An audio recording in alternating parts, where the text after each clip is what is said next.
Donc ici, je voulais juste vous parler un peu du décor. Euh,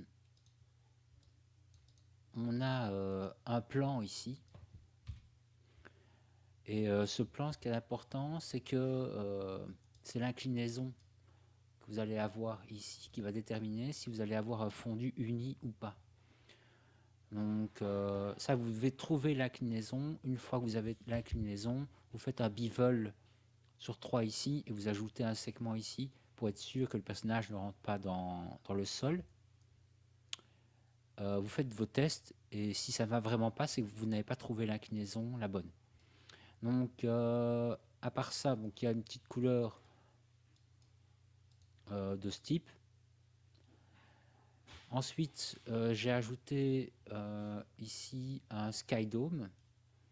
Donc on va regarder peut-être ça en camshot. Alors, je vois que camshot, j'ai un petit peu bidouillé le cadrage. Donc on va voir ceci. Je vais mettre ça à 1. Donc là, on a un éclairage relativement uniforme.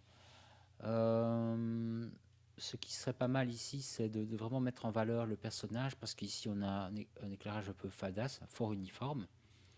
Donc là-dessus, eh bien, il y a une key light pour mettre en valeur le personnage. Ensuite, vous avez une backlight. Voilà, pour ici souligner la silhouette.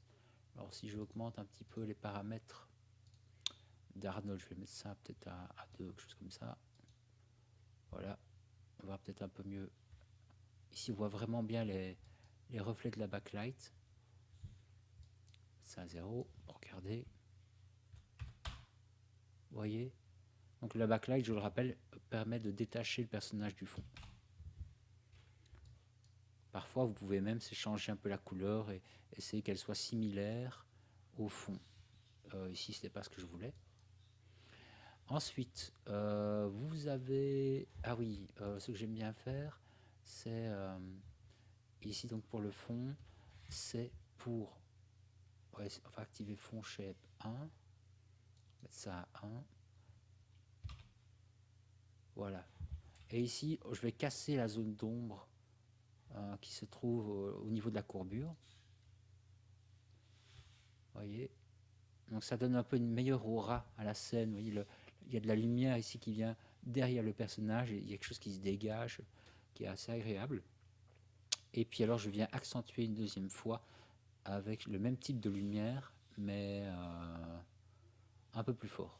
Donc fond shape 2, mettre ça à 1.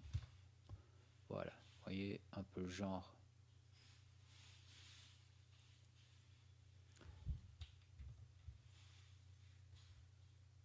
Alors évidemment il faut mettre votre personnage ici non pas en mode proxy, mais ce serait alors en mode high. Et là, on a une jolie scène toute simple. Il y a juste peut-être une remarque à faire pour ce qui concerne les ombres. Donc on a la backlight, elle me posait des problèmes d'ombre au niveau du sol.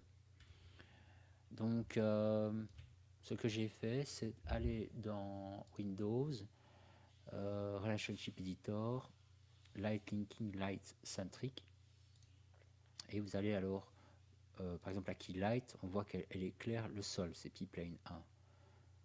Eh bien, pour la backlight, j'ai désactivé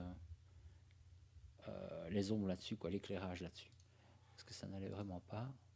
Enfin, il me semble qu'il y a quelque chose qui me faisait des ombres parasites à un endroit. Ici, on ne voit pas vraiment bien la différence, mais pourtant, je vous assure qu'à un moment donné,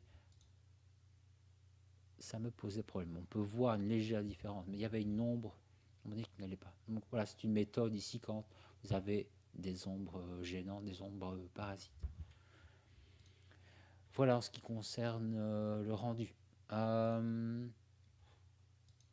vous remontre encore un peu la config.